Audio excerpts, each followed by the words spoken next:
O programa Repórter Saúde está no ar e mais uma vez o nosso tema é sobre qualidade de vida. E para conversar sobre qualidade de vida, o nosso convidado de hoje é o médico nutrologista e termologista clínico, Dr. José Haddad Júnior. Dr. Haddad, para as pessoas de hoje em dia, que têm uma vida normalmente estressada, esse que é o termo que as pessoas falam, né? A base de uma boa saúde começa por onde? Começa pela boca e é pela água. Uma boa água é importante para o dia a dia da pessoa. Hoje em dia tem pessoas que podem ter intoxicação por água. Existe descrito na medicina vários verdadeiros compêndios sobre a água. E isso não é de hoje e nem do século passado. Isso a humanidade inteira tem todo um histórico dizendo sobre os cuidados da água. Até no tempo do Império Romano houve até problemas como botar fogo em Roma foi devido à intoxicação por chumbo devido à água que vinha das montanhas por cima dos aquedutos. Então a intoxicação por metais pesados é frequente e não é de hoje, é de muito tempo atrás. Dr. Haddad, Hipócrates, o pai da medicina, já dizia há muito tempo atrás que o seu remédio deve ser o seu alimento e o seu alimento deve ser o seu remédio. Explica isso para a gente um pouquinho. Pois é muito importante que as pessoas tenham uma visão de que todo alimento nosso, ele vai participar do nosso pensamento no dia seguinte. Isso, desde a antiguidade, eles dão um grande valor para essa importância dos elementos nutricionais. Hoje em dia nós subdividimos em grupos, né? Se a gente ficar somente olhando o que nós vamos comer das verduras, das frutas, das feiras, etc., não é o suficiente. Então nós temos que verificar que nós temos outros problemas, outros fatores que interferem. Então nós temos que olhar tanto no macro, a nível geral da alimentação, mas também no micro, a nível microcelular, elementos a nível celular. Bom, quando se fala em nutrição, normalmente as pessoas pensam mais na questão do alimento sólido. Na sua primeira resposta, o senhor falou da importância da água. Então, quando se fala em alimentação completa, nós não podemos esquecer do líquido, então, no caso da água. Sem dúvida, a água faz parte de todos os alimentos. Muitas pessoas se abastecem longamente somente através dos alimentos, da água dos próprios alimentos. Mas é necessário um complemento disso. A grande maioria das pessoas precisa de um complemento de uma água extra. E essas águas têm que estar sob um pH alcalino adequado, tem que estar longe de bactérias, de outros elementos que possam intervir na vida da pessoa. Hoje os rios, a nossa base onde nós vamos pegar a água, né, para ser tratada, está uma poluição enorme, né? Sim, olha só, existe um caso de poluição realmente importante. Existem poluições provocadas pelo homem, o que não é uma grande fatia da verdade. Existe todo um bafafá dizendo que é culpa do homem, não é verdade. Existem poluições também devido a, por exemplo, vulcões, ligações de lençóis freáticos de grande profundidade, em que entram contatos com enxofre, com outras substâncias em jazidas. Isso existe. Tá? E muitas vezes a gente acha que está vindo de uma indústria, não sei o quê, e não é. Né? Então existe uma grande distribuição disso. Agora nós temos que ir atrás e verificar de cada água ou de cada região como equilibrar isso, ou como evitar esse problema. Existem parâmetros básicos que nós devemos ter, daquilo do pH, a quantidade tolerável sobre partes por bilhões em moléculas, que a água tem que ser analisada. As universidades e várias empresas fazem esse trabalho. Normalmente nós temos já empresas mais avançadas que já são mais práticas e elas podem partir para uma qualificação de uma água em que se torna mais econômica e mais viável no dia a dia. Né? Então nós temos condições de melhorar isso. Bom, mas hoje é um hábito da população, pelo menos nos grandes centros, de tomar água mineral. Hoje estão aí os garrafões de 20 litros e a gente observa todo mundo andando com a sua garrafinha de plástico para tomar sua água. Nesse tipo de costume, nesse tipo de hábito, é saudável ou o senhor coloca alguma objeção? Não, eu não coloco objeção direta em cima disso, mas ela não é adequada. Por quê? Porque primeiro a água fica parada. Tá? E normalmente o pessoal fala assim, mas e aqueles filtrinhos antigos de barro? A água não ficava parada.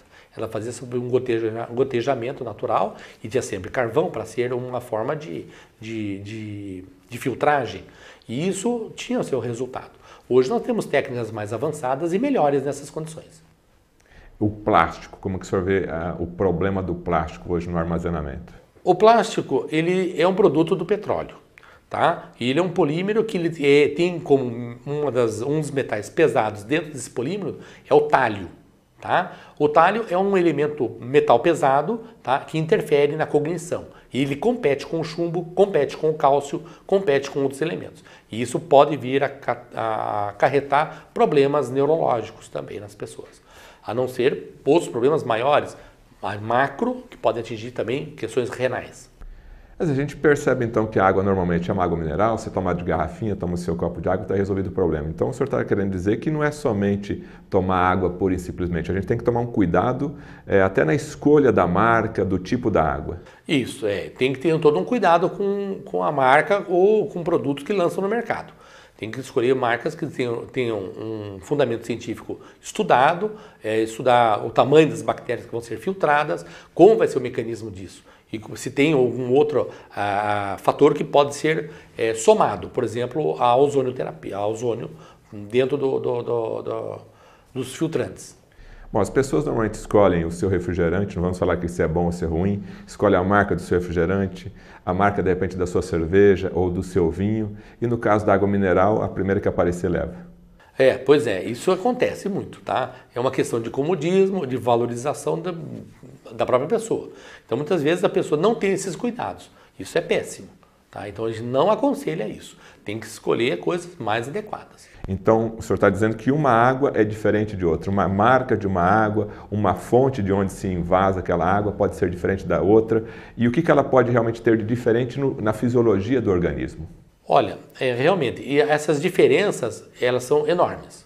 Tá? Tem uma diferença muito grande, tem uma diferença no funcionamento geral. Por exemplo, eu faço aqui na clínica vários tipos de tratamentos. Um deles é exatamente de retirada de metais pesados. Tá? E esses metais pesados, grande parte, eles vêm através da água.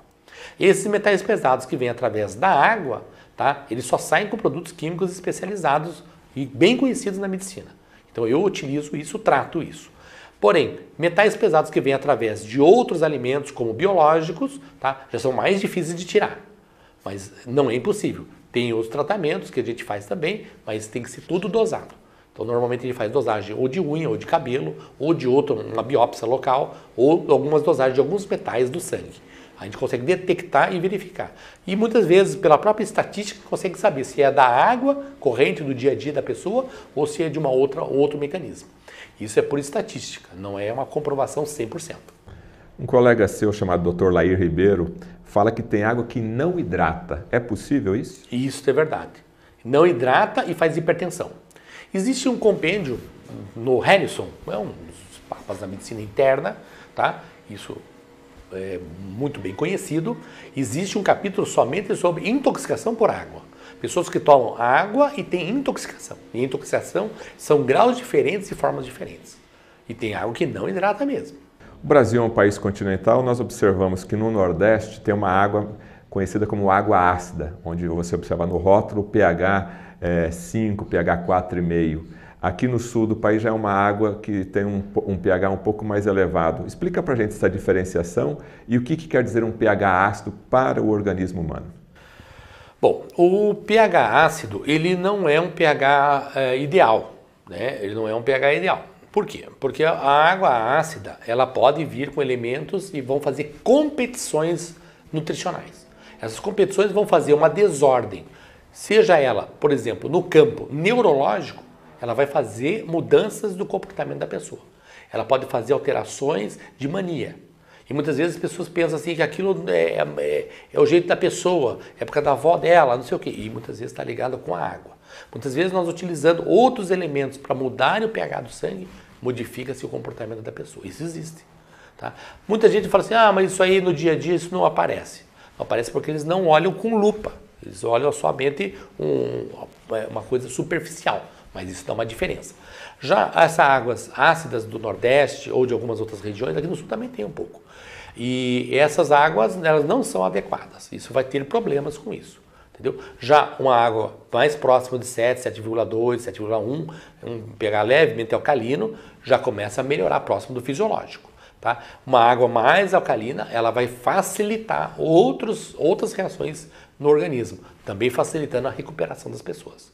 Nós estamos conversando com o médico nutrologista, Dr. José Haddad Júnior, e no próximo bloco você vai entender o que acontece quando você toma um líquido ácido, por exemplo, um refrigerante. O que vai acontecer no seu organismo? No próximo bloco.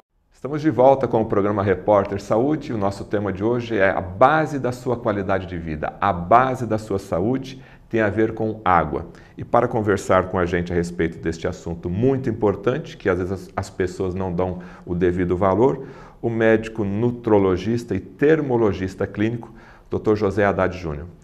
Dr. Haddad, quando a pessoa então toma uma água ácida ou comumente também um refrigerante que é ácido por natureza, o que acontece no organismo que acaba atrapalhando